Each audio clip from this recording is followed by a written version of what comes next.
I froze in shock as the police officer loaded my blind son's guide dog into his patrol car. My 16-year-old boy sat crying on our front lawn helpless without Cooper, while our homeowner association president grinned with satisfaction. 20 years enforcing federal law and now was watching it being ignored in my own front yard. What would you do if someone tried to steal your disabled child's lifeline and thought they could get away with it after my son Michael lost his sight in a car accident? Last year, Cooper became his connection to freedom. That golden retriever was not just a pet, he was Michael's eyes, his confidence, his link to a world suddenly turned dark. At 16, as a widowed father raising a disabled teen, I sought a peaceful community where we could rebuild our broken lives. Pine Grove Estate seemed perfect with its tree-lined streets and excellent schools. The sales agent boasted about their tight-knit community and well-managed association. I purposely kept my profession private during our interviews with the homeowner association board, wanting us to be treated like any other family, not given special treatment because of my position on the federal bench. We had only been in our new home for 2 weeks when Michael finally felt confident enough to venture into the neighborhood. With Cooper watching them from the porch, my son's hand resting on his guide dog's harness, his steps becoming more confident, I thought we had finally found healing. Little did I know that this simple act of independence would start a campaign of meanness that would test not only my patience as a father, but the very limits of my judicial control. The letter arrived exactly 3 days after Cooper's first neighborhood walk, slipped under our door like some kind of covert threat. Violation. Unauthorized animal on premises. $750 fine. Immediate removal required. The paper trembled in my hands, not from fear, but from a growing rage I had not felt since presiding over civil rights violations. In my courtroom, I immediately called an emergency meeting with the homeowner association board. Cooper's service animal certification and ADA documentation in hand, their president, Margaret Wilson, barely glanced at the papers before sliding them back across the table with manicured fingernails. Your situation does not exempt you from our covenant, she said, her eyes tightening at Michael, who sat quietly beside me, Cooper perfectly still at his feet. Some residents find certain disabilities disturbing the visibility of it all. The Americans with Disabilities Act specifically protects service animals, I explained calmly. Years of judicial patience keeping my voice level. Federal law overrides homeowner association regulations. Margaret exchanged glances with her board members. We have had other residents attempt to claim special status before, Mr. Parker. This is an exclusive community. Rules maintain our quality,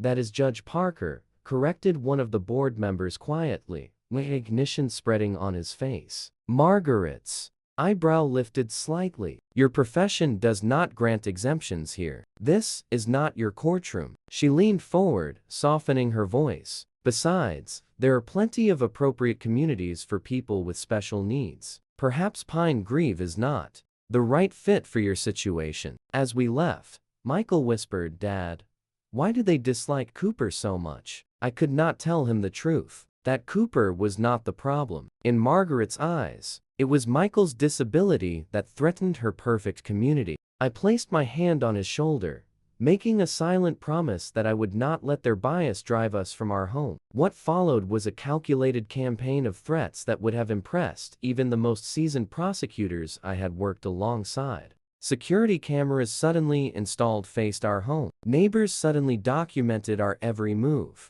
Smartphones raised whenever Michael and Cooper stepped outside. 3 anonymous calls to animal control claimed Cooper was aggressive toward children. All dismissed after inspectors found a perfectly trained service animal. But each visit left Michael more nervous, more reluctant to leave our home. When Michael attempted to join neighborhood teens at the community pool, Margaret personally intervened, loudly announcing that his special needs require parental supervision at all times. She made a show of leading him out, explaining to onlookers that liability concerns required such measures. I do not understand, Dad, Michael said that night, his voice breaking. I have never done anything to these people. Cooper never barks or causes problems. I documented everything thoroughly, just as I would prepare evidence for a federal case. Voice recordings, emails, photographs, witness statements from a few sympathetic neighbors brave enough to speak with us. A federal judge knows exactly what constitutes harassment and discrimination. But I said nothing about my profession. Yet strategic silence was my advantage. The homeowner association began issuing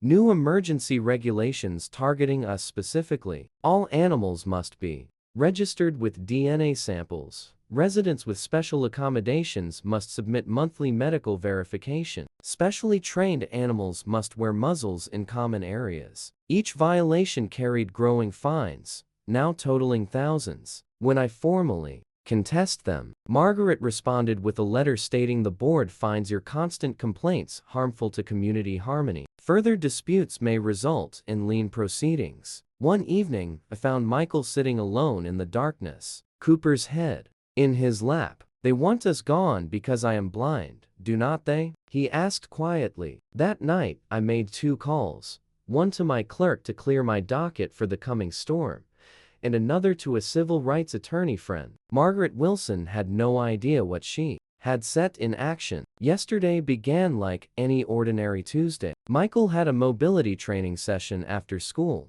so I dropped him in. Cooper off before heading to court. I was presiding over a complicated interstate commerce case, the kind that requires complete focus. When my clerk rushed in during a brief break, phone in hand. Judge Parker, it is an emergency. Your son just called from your home number. Michael, voice shook through the speaker. Dad, they are here. Police and animal control. Margaret is saying Cooper attacked someone. They are trying to take him away. I do not know what to do. I could hear the chaos in the background. Multiple voices. Cooper's confused whining, and Margaret's false accusations cutting through it all. Michael, stay calm. Put Cooper on his lead and show them his service vest and ID. I will be there in 15 minutes. Do not let them take him without proper documentation. As I raced home, pieces of Margaret's plan became clear. She had arranged an emergency home owner association vote regarding dangerous animals, precisely when she knew I would be in court. The community newsletter announced it with barely 24 hours notice. A copy intentionally misdelivered to our neighbor mailbox instead of ours. Then she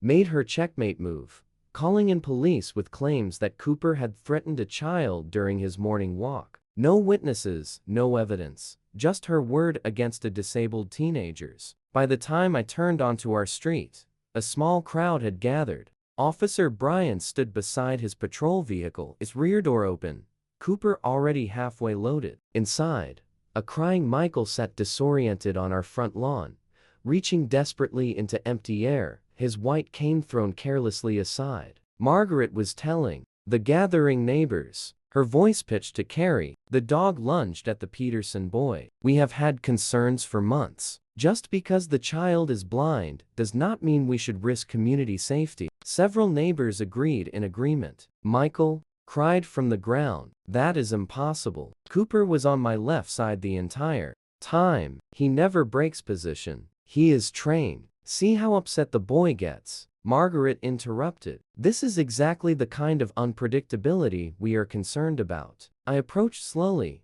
taking in every detail. 15 years on the federal bench had taught me the importance of timing. I needed to see exactly how far they would go before I revealed my hand. Officer, I said calmly, may I ask what is happening here? The officer, a man in his late 40s with a stiff posture, coughed. Sir, we have received reports of an aggressive animal. I am just following protocol. Margaret stepped forward, a confident smirk playing at her lips. Finally, we are addressing the situation. You were warned, Mr. Parker. Rules exist for everyone's protection. I looked at my son, still reaching blindly for his guide dog, his entire world being torn away by neighborhood hatred disguised as policy. Something in me shifted permanently. Margaret's voice rang out sharp and triumphant. You should have followed the rules from the beginning. She pointed firmly at Cooper, who sat perfectly behaved despite the chaos. Special treatment leads to disorder. First dogs, then who knows what kind of people moving in next.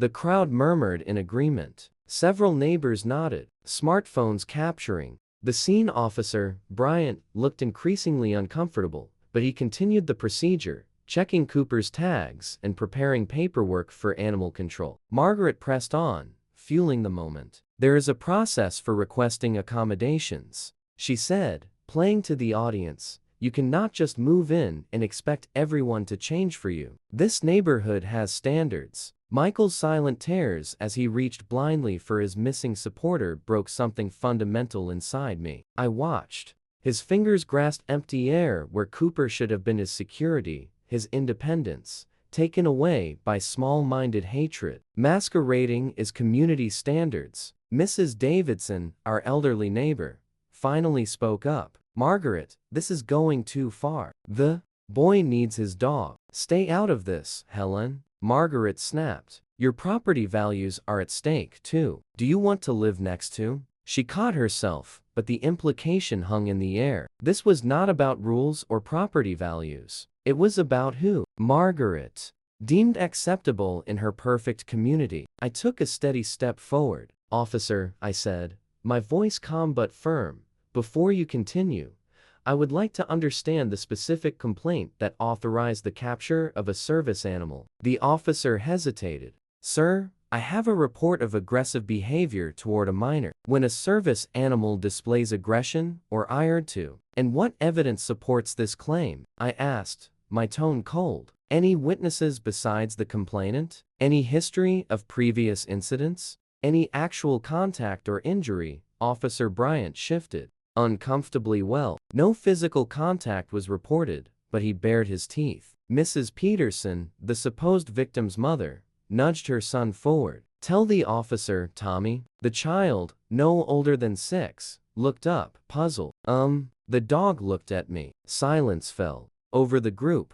Michael's hands clenched into fists. His breathing became uneven, signs of an anxiety attack I had seen too often since his accident. From the patrol car, Cooper strained toward him, sensing his pain. 15 years of judicial restraint vanished. In an instant. "Officer Bryant," I said, voice deadly calm, "I have some information that will significantly change how you proceed in the next 30 seconds. Margaret stepped between us. "Do not try to threaten him. The law is clear about dangerous animals." "Yes," I replied, locking her gaze directly. "The law is absolutely clear, and you are about to learn exactly how clear it is." The crowd fell silent, sensing the change in power. Someone whispered, "Who's this guy?" Margaret grinned. "Just another resident who thinks rules do not apply to his family's situation." That word, dripping with disrespect, was the final catalyst. I removed my overcoat, revealing the suit I had worn to court that morning, and reached for my badge. I approached Officer Bryant, maintaining the measured pace I used when delivering consequential rulings. The crowd parted instinctively, something in my presence commanding their attention. "Officer, I am Federal Judge Samuel Parker, Eastern District," I stated, presenting my credentials. "That service animal is protected under the Americans with Disabilities Act, and what is happening here is criminal discrimination against a disabled minor." The crowd fell completely silent. Officer Bryan's eyes grew as he examined my identification. "Furthermore," I continued, my voice spreading across the now hushed gathering, "I have been recording and documenting this entire harassment campaign for the past 3 months. Today's events now constitute evidence in what will become a federal civil rights violation." Case Margaret's face transformed from pride to horror as the implications dawned on her. You never said you were a judge," she muttered.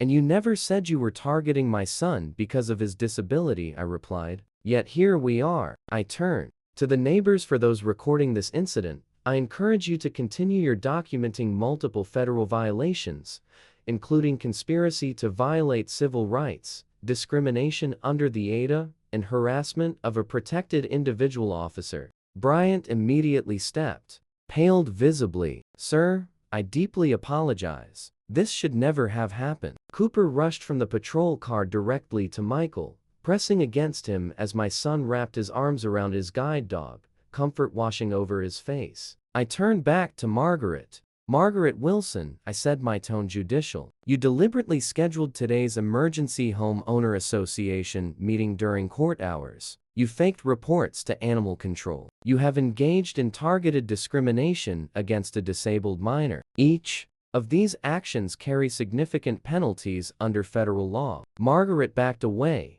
looking helplessly at her neighbors for support, but found only shocked faces. "This is ridiculous," she sputtered. "We have homeowner association regulations that clearly state no private regulations override federal law." I interrupted something you have been reminded of multiple times in writing. Suddenly, 3 neighbors stepped forward. The Johnsons, whose adopted children had been denied pool access. Mr. Rivera, whose mother's wheelchair ramp had been cited as a disturbing nuisance. Mrs. Patel, whose religious holiday decorations had resulted in rising fines. "It was not just them," Mrs. Patel said quietly. "She has been doing this to many of us." Margaret's carefully constructed mask crumbled completely as she realized the extent of her miscalculation. "This is my community," she snapped. "I have worked for years to maintain its standards." I took a step forward. "Your obsession," I said evenly, "just triggered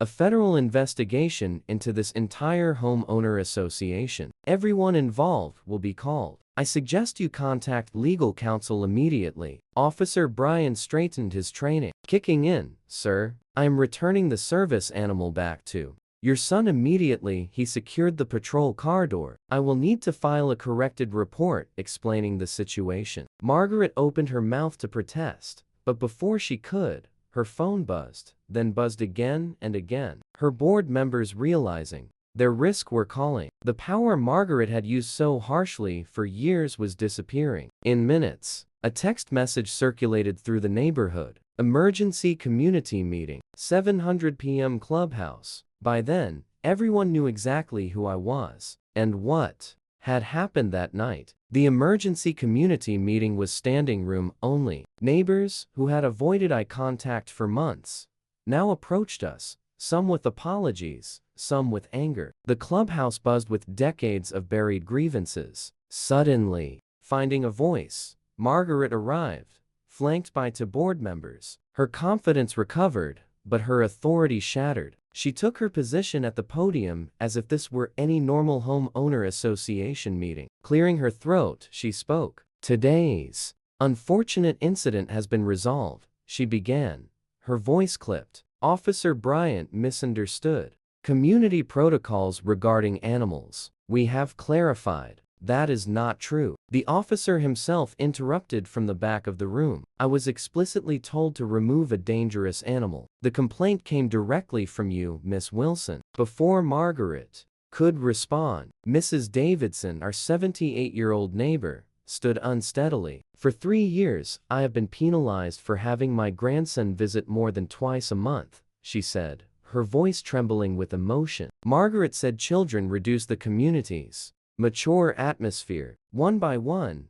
residents rose to speak. The Hernandez family denied permission to build a protective fence after their toddler wandered toward the pond. Dr. Wright, whose home-based medical practice for terminal patients resulted in vehicles being towed as commercial activity. A dozen more stories followed, each more shocking than the last. Margaret's voice wavered. "This is nonsense," she snapped. "These measures protected our property values and community standards." A former board member stood visibly nervous. "I resigned last year because I could not bear it anymore," he admitted. Margaret clearly said at a closed meeting that the right kind of residents do not need accommodations. The room fell silent. Someone asked, "What did she mean by the right kind of residents?" The former board member hesitated, then sighed. "You know exactly what she meant. Young families were too noisy, ethnic foods created offensive odors, religious minorities had excessive gatherings, disabilities were unwanted disruptions." Margaret rushed for the microphone. "These accusations are false," she cried. "I have dedicated years to maintaining this community's reputation." I stood. My voice was calm but carried weight. "By bullying the vulnerable," I stated, "I could pursue federal charges against this entire homeowner association for systematic civil rights violations. The evidence I have collected would be compelling in court." Silence. I let it hang in the air before continuing. "But prosecution is not my primary goal." I scanned the room. meeting the eyes of my neighbors. The same people who had turned away as my son was shamed, now finally seeing the truth. My son and I moved here, seeking community, not conflict. What happens next is up to all of you. The vote was historic in Pine Grove's history. Unanimous dissolution of the current Homeowner Association Board. Freezing of all homeowner association funds pending investigation. Formation of a resident committee to establish new governance. As Margaret stormed out, her real estate business already falling, as word spread through neighboring communities, I noticed something powerful. Neighbors who had never spoken were introducing themselves to each other, exchanging contact information, making plans. "Dad?" Michael whispered beside me. Cooper, steady at his side. "What is happening now?" I described the scene. Elderly residents offering seats to younger neighbors, families exchanging phone numbers, a community rising from the shadow of fear. I smiled.